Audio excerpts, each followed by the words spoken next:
Hi everybody, it's Dr. Marcy. I just wanted to provide a quick highlight of the week 2 assignments and what we will be doing. I also first wanted to say how terrific it was to get to know each and every one of you in the discussion board. We have people from so many different disciplines and so many interesting jobs that you're doing like currently now as you're going to school. So it was really incredible to read about all of the places, workplaces, and disciplines people are coming from. I also thought that so many of you had really great ideas on how to sort of schedule your time or the approach you take to be able to be successful in an online class. It sounds like we've got a lot of experience in this class as well. I do want to highlight, however, that if you ever struggle, please feel confident emailing me, and I can always walk you through ways to consider how to schedule your time or different workshops, or even just walking through with you on different ways to approach getting into the class and navigating your way through it, all of which might be perhaps helpful in your success. And last but not least, I wanted to say, you guys gave me some great ideas of new podcasts and some books that I might consider picking up for my summer reading. So that was a lot of fun. Anyway, let's take a look at week 2. As you know, we are writing a summary response essay for this first unit of the course. You have now watched a TED Talk and practiced writing a summary of it. That TED Talk is going to be the basis of your summary response paper. Each of the assignments that we are doing are all going to be a part of contributing to that paper. So for example, this weekend you submitted your summary of the TED Talk. I will be providing feedback for you on whether the summary is ready to go or if you need to do some revision. But that summary is the same summary you're then going to use in the introductory paragraph of the summary response essay. So as you can see, I'm having you practice a skill and then apply it to the final paper. We're going to be doing some of that same work this week. Let's take a look. So as you can see, you have 3 main assignments this week, 3 main tasks. The first, of course, is to read the feedback that I give you on your summary. Now, if you're not entirely sure how to go look at grades, I do have a video down here at the very bottom reminding you how to access grades, feedback, and comments in Canvas. So that's the first thing you want to do, and I should have all of those completed no later than Tuesday. You're also going to be engaging in a discussion board this week. This is where you're going to be moving away from summary, and now you're going to start responding to the material in that TED Talk. So this is where you start trying to articulate some of the ideas that then you might use in the response portion of your essay. So what does that mean? That means considering things where what points were made that really resonated with you.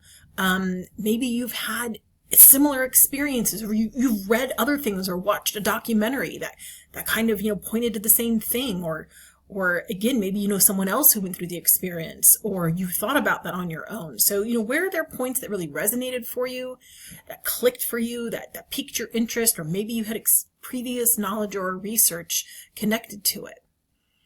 Were there areas that you kind of doubted, that you kind of felt like, I don't know, I feel like I've read something a little different, or I'm not sure I see how you got to that conclusion, or is that really, that important when looking at this topic overall?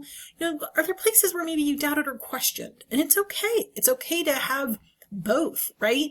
I've definitely heard talks or read articles where a lot of it really resonated for me based on my previous experience, knowledge, and research. But then they might have a few things in there where I kind of felt like, I don't know. I don't know if the way they collected the evidence made sense, or I feel like that example seemed like kind of shallow or so particular that it didn't, really give a good picture of the grand scheme. So these are the kinds of things you might think about. And you also might think about what additional, if I were talking to this author, what additional experiences or examples could I offer, in order to really agree with this position.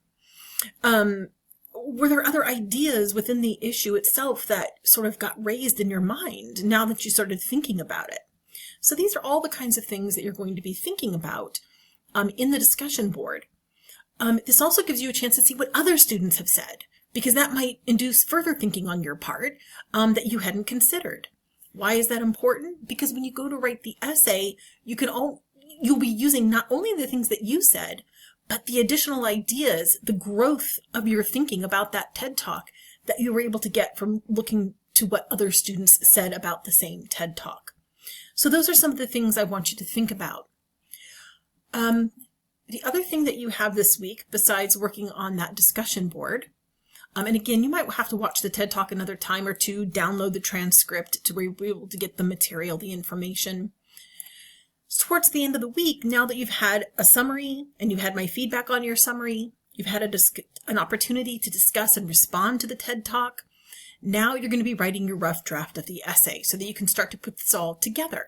So again, use your ideas from that discussion board to help you come up with your 3 response points for your 3 paragraphs in that essay. Now, you've already taken a quiz saying that you understand the format and the purpose of the summary response essay, but I also have a student sample here for you to take a look at that has annotations so that you can kind of start to see a little bit of that. I'm going to open that up just real quick for you so it'll look familiar to you when you open it on your own. Maybe not. It's taken a minute to download. Sorry about that. As that's downloading, I just want to remind you that, again, try not to keep these weeks siloed like, oh, I've done week 1, it's over.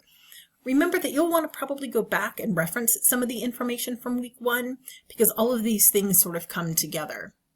Now, my apologies, that does not seem to be opening quickly. I'll redo that one for you to make sure that it uploads more rapidly for you. Let's try it this way. So here we go. Here's an example of a response essay, and you'll notice that there's some annotations in the margins to kind of explain to you what the student was saying or doing. You'll also notice that oftentimes the thesis statement is delayed in a summary response essay because typically you kind of introduce the topic, summarize the article, then provide your take on it or your response.